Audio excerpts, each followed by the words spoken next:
வருங்கால அரசு அலுவலர்கள் அனைவருக்கும் ஸ்கை ஐஏஎஸ் அகாடமி சார்பாக வணக்கம். ஸோ இன்றைக்கி நம்ம எதை பற்றி பேச போகிறோன்னு பார்த்தீங்கன்னா, ஆல்ரெடி நான் வீடியோஸ் போட்டிருந்தேன். அதில் மொத்தமாக எல்லா சப்ஜெக்ட்ஸ்க்கும் சேர்த்து எப்படி படிக்கணும் அப்படிங்கிறது போட்டிருந்தேன். ஸோ அடுத்தது என்ன பண்ணலான்னு இருக்கேன்னா, ஒவ்வொரு சப்ஜெக்டாக தமிழ், மேக்ஸு, ஸோ இதுக்கு நான் என்ன பண்ணேன் ஸோ அப்படிங்கிறத பற்றி உங்கள்கிட்ட ஷேர் பண்ணிக்கிறேன். சரிங்களா? ஸோ தமிழில் ஃபஸ்ட்டு நம்ம முக்கியமான சப்ஜெக்டாக எடுத்துக்கலாம். ஏன்னா தமிழில் பொறுத்த வரைக்கும் என்னென்னா, நமக்கு 100 கொஷின் இருக்குது, 150 மார்க். ஒரு கொஷினுக்கு 1.5 மார்க் அப்படின்னா 150 மார்க் நமக்கு இருக்க போகுதுங்கிறது எல்லாத்துக்கும் தெரிஞ்ச விஷயந்தான். தமிழில் எப்படி ஹை ஸ்கோர் கொடுக்கணும். ஸோ என்னை பொறுத்த வரைக்கும் தமிழ் அப்படிங்கிறது முக்கியம் தான். நம்ம 95 அண்ட் அபோவ் எப்போவுமே டார்கெட் பண்ணணும். தமிழை பொறுத்த வரைக்கும் கொஷின் ஈஸி கஷ்டம் அப்படிங்கிறதெல்லாம் இல்லாமல் கண்டிப்பாக நம்ம 95 கொஷினுக்கு மேலே எடுக்கணும் அப்படிங்கிற எய்ம் தான் ரொம்ப முக்கியம். ஏன்னா நமக்கு ஜிகேல 1 or 2 கொஷின்ஸ் தெரியாமல் தப்பானா கூட அதை தமிழில் தான் நம்ம ஸ்கோர் பண்ணிக்க முடியும். அதனால் தமிழுக்கு நம்ம எவ்வளோ இம்பார்ட்டன்ஸ் கொடுக்கணுங்கிறத நீங்கள் ஃபஸ்ட்டு புரிஞ்சுப்பீங்க. சரிங்களா?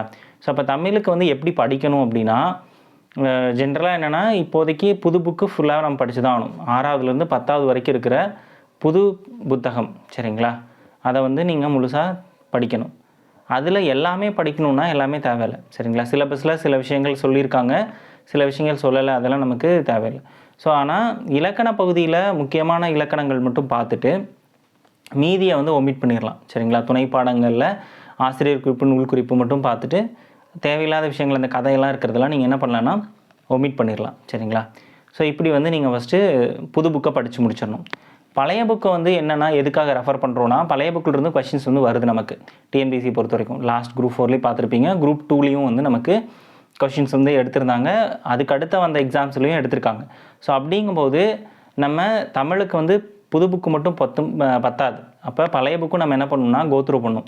ஸோ பழைய புக்கில் எப்படி கோத்ரூ பண்ணலாம் அப்படின்னு பார்த்தீங்கன்னா, சிலபஸ் வச்சுக்கோங்க. இப்போ சிலபஸில் பார்த்தீங்கன்னா ஜியு போப் பற்றி கொடுத்துருப்பாங்க. ஜியு போப் எங்கே இருக்காருன்னா, நம்ம புது புத்தகத்தில் பெருசாக கொடுத்துருக்க மாட்டாங்க, அது பழைய புக்கில் தான் இருக்குது.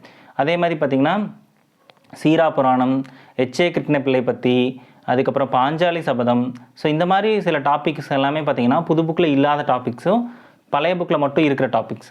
ஸோ இதெல்லாம் நீங்கள் என்ன பண்ணணுன்னா பார்த்துக்கணும். சரிங்களா? நலவெண்பா, இந்த மாதிரி விஷயங்கள்லாம் பார்த்திங்கன்னா நமக்கு பழைய புக்கில் தான் இருக்குது, புது புக்கில் இல்லை. ஸோ இந்த மாதிரி விஷயங்கள்லாம் நீங்கள் என்னென்னா தேடி பிடிச்சி பழைய புக்கிலேருந்து இதெல்லாம் படித்து முடிச்சிடணும். சரிங்களா? ஸோ இதுதான் புது புக்கும் பழைய புக்கும் நீங்கள் படிக்கிறது. ஸோ எல்லாத்துக்கும் அடுத்த டவுட்ஸ் என்னென்னா, 6வதுலேருந்து 10வது வரைக்கும் இருக்க புக்ஸ் படித்தா போதுமா அப்படிங்கிறது தான். ஸோ என்னை பொறுத்த வரைக்கும் போதும் தான், பட் ஆனால் பத்தாது. நம்ம 95 அப்படிங்கிற டார்கெட்டுக்கு அது பத்தாது. ஸோ இப்போ 85க்கு ஓகே, அல்லது நியர்பை 90 எடுக்கிறது கூட ஓகே தான் சொல்லுவேன். பட் ஆனால் உங்களோட டார்கெட் 95னா கண்டிப்பாக 11th and 12th புக்கு நீங்கள் கோத்ரூ பண்ணி தான் ஆகணும். சரிங்களா? ஸோ அதுலேயுமே எப்படின்னா, நம்ம ஆத்தரோட, அதாவது ஆசிரியர் குறிப்பு, நூல் குறிப்பு, அப்புறம் அந்த சில முக்கியமான கோட்ஸு, இந்த மாதிரி விஷயங்கள் மட்டும் என்ன பண்ணலான்னா நீங்கள் 11வது மற்றும் 12வது புத்தகங்களில் பார்த்துக்கலாம். சரிங்களா? அதுக்கு பழைய 11வது 12வது புக்கை பார்க்கணுன்னா தேவையில்லை. சரிங்களா? புது புக்கை மட்டும் நீங்கள் பார்த்துக்கலாம். பழசுக்கு 6வதுலேருந்து 10வது வரைக்கும் இருக்க புக்ஸை பார்த்தா போதும். சரிங்களா? ஸோ இப்படி தான் நீங்கள் என்ன பண்ணணுன்னா தமிழை படிக்கணும். ஸோ இது படிக்கிறதுக்கான மெத்தடு. ரீகால் எப்படி பண்ணணும் அப்படின்னா அடுத்ததில் நான் சொல்கிறேன். அதாவது ரீகால் ஃபஸ்ட்டு என்னென்னா, ஒரு இயல் படிக்கிறீங்க அப்படின்னா, அல்லது ஒரு டேர்ம் படிக்கிறீங்க அப்படின்னா, 6வதுலேருந்து 6வதுல 1 to 3 லெசன் இருக்குது. அந்த 3 லெசனை படித்து முடிச்சிட்டிங்க அப்படின்னா, உங்கள் ஃப்ரெண்ட்ஸ் இருந்தாங்கன்னா நீங்கள் என்ன பண்ணலான்னா மாற்றி மாற்றி கொஷின் கேட்டுக்கலாம். சரிங்களா? வித்தவுட் ஆப்ஷனில். சரிங்களா? எந்த ஒரு ஆப்ஷனும் கேட்காம வெறும் கொஷின் மட்டும். இப்போ சிம்பிளாக சொல்லணுன்னா, ஜிஇ போப் எந்த நாட்டை சார்ந்தவர் அப்படிங்கிற மாதிரி கொஷின். சரி, இதெல்லாம் நம்ம புக்கில் இருக்குது. அப்போ டேரெக்டாக என்ன பண்ணலாம், அவங்ககிட்ட கொஷின் மாதிரி கேட்கலாம். இப்படி நீங்கள் படித்து முடித்ததை உங்கள் ஃப்ரெண்ட்ஸ்கிட்ட நீங்கள் கொஷின் கேட்கணும். எப்படி கொஷின் கேட்கணுன்னா, கொஷின் கேட்குற நீங்களும் புக்கை எடுக்கக்கூடாது, ஆன்சர் சொல்கிற நீங்களும் புக்கை வச்சுக்கக்கூடாது. 2 பேருமே நீங்கள் படித்ததில் என்ன ஞாபகம் இருக்கோ அதை பேஸ் பண்ணி கொஷின் மாற்றி மாற்றி கேட்டுக்கணும். ஸோ இது ஒரு மெத்தட். ஸோ எனக்கு ஃப்ரெண்ட்ஸ் இல்லை, நான் கேட்டுக்க முடியாது அப்படிங்கிறவங்க என்ன பண்ணலான்னா, நிறையா யூடியூப்பில் தமிழுக்குன்னு தனியாக வித்தவுட் ஆப்ஷன்ஸ் கொஷின்ஸ் எல்லாம் போடுறாங்க. நம்ம சேனல்லேயே என்ன பண்ணுறோன்னா வித்தவுட் ஆப்ஷன் டெஸ்ட்லாம் வைக்கிறோம். வித்தவுட் ஆப்ஷன் டெஸ்ட் எதுக்காகனா, உங்களால் எவ்வளோ ரீகால் பண்ண முடியுது அந்த ஆன்சர்ஸை அப்படிங்கிறதுக்கு தான் அந்த வித்தவுட் ஆப்ஷன் டெஸ்ட்டு. அந்த டெஸ்ட்டில் நீங்கள் கொஷின் போட்டு பார்க்கும்போது என்ன ஆகும்னா, உங்களுக்கு எவ்வளோக்கு எவ்வளோ நீங்கள் படித்த விஷயங்கள் ஞாபகம் வருது அப்படிங்கிறத செக் பண்ணிக்க முடியும். ஸோ அது வந்து ரொம்ப ரொம்ப யூஸ்ஃபுல்லாக இருக்கும் உங்களுக்கு. அப்போ வித் ஆப்ஷனாக பார்க்கும் பொழுது உங்களுக்கு கன்ஃபியூஷன்ஸ் வராது. தமிழ் கொஷின்ஸ் பொறுத்த வரைக்கும் நீங்கள் 4 ஆப்ஷனை பார்க்கும்போது 2 ஆப்ஷன் உங்களுக்கு தெரிஞ்சதாக இருக்கும், 2 ஆப்ஷன் வந்து தெரியாததாக இருக்கும். அந்த கன்ஃபியூஸ் ஆகிறது அந்த 2 ஆப்ஷன் தான், தெரிஞ்ச அந்த 2 ஆப்ஷன் தான் உங்களுக்கு கன்ஃபியூஸ் ஆகும்.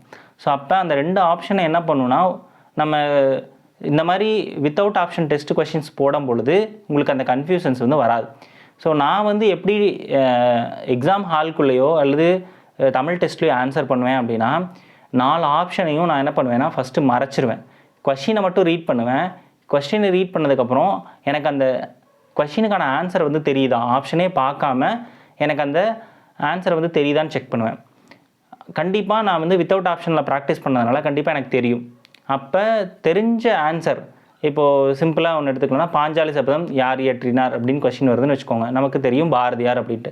அப்போ அந்த பாரதியாருங்கிற ஆப்ஷன் எந்த ஏவா பியா சியாங்கிறதுக்காக மட்டும்தான் ஆப்ஷனை பார்ப்பேனே தவிர, அந்த பாரதியார் இருக்காரா, எந்த ஆப்ஷனில் கொடுத்துருக்காரு, இல்லை நமக்கு தெரிஞ்சிச்சு மறந்துட்டோம், பாரதியாரா இல்லை பாரதிதாசனா மறந்துட்டோம் அப்படிங்கிறக்காக நான் பார்க்கவே மாட்டேன். அப்போ எப்பவுமே வித்தவுட் ஆப்ஷனில் நீங்கள் தமிழை எழுதும்போது உங்களோட மிஸ்டேக்ஸ் கம்மியாகும், கன்ஃபியூஷன்ஸ் வராது. ஒரு டெஸ்ட்டு எழுதுறீங்கன்னு வச்சுக்கோங்க, ஒரு 100 கொஷின் நம்ம எக்ஸாம் ஹால்குள்ளே எழுதுறோன்னா வித்தின் 40 மினிட்ஸில் நம்ம என்ன பண்ணலாம்னா தமிழை முடிச்சுட்டு ஜிகேக்கு ஸ்விட்ச் ஓவர் ஆகி போயிடலாம். அதுக்கு வித்தவுட் ஆப்ஷன் கொஷின் ப்ராக்டிஸ் வந்து ரொம்ப ரொம்ப யூஸ்ஃபுல்லாக இருக்கும். சரிங்களா, நான் அப்படி தான் ப்ராக்டிஸ் பண்ணேன். சரிங்களா, நீங்கள் வேணால் ட்ரை பண்ணி பாருங்கள், கண்டிப்பாக உங்களுக்கு அந்த மெத்தட் யூஸ்ஃபுல்லாக இருக்கும்னு நினைக்கிறேன். சரிங்களா, இப்படி தான் தமிழை வந்து நம்ம ரீகால் பண்ணிக்கணும். சரிங்களா, ஸோ அப்போ தமிழை பொறுத்த வரைக்கும் புது புக்கு, பழைய புக்கு, அதில் 11th and 12th வந்து புது புக் மட்டும், பழைய புக்கில் சிலபஸ் பேஸ்டு டாபிக்ஸ் மட்டும், அண்ட் தென் டெஸ்ட்டு. சரிங்களா, வித் ஆப்ஷன்லேயும் டெஸ்ட் எழுதணும் தான், பட் ஆனால் வித்தவுட் ஆப்ஷன் எழுதும் போது உங்களோட ரீகாலிங் வந்து நல்லாயிருக்கும். சரிங்களா, இதுதான் நான் செஞ்சேன். கண்டிப்பாக இதை நீங்கள் செஞ்சிங்கன்னா கண்டிப்பாக எபோ 95 தமிழில் எடுக்க முடியும். சரிங்களா, நானும் எடுத்திருக்கேன். அதனால் உங்களாலையும் முடியுங்கிற அந்த கான்ஃபிடென்ட்டோட படிங்க. ஸோ அடுத்தடுத்த வீடியோவில் அடுத்தடுத்த சப்ஜெக்ட்ஸை பற்றி நான் பேசுகிறேன். சரிங்களா, அதனால் கண்டினியூஸாக படிங்க. வரப்போகிற குரூப் 4 நல்லபடியாக எழுதி நீங்களும் ஒரு அரசு அதிகாரியாக ஸ்கை ஐஏஎஸ் அகாடமி சார்பாக வாழ்த்துக்கள். வணக்கம்.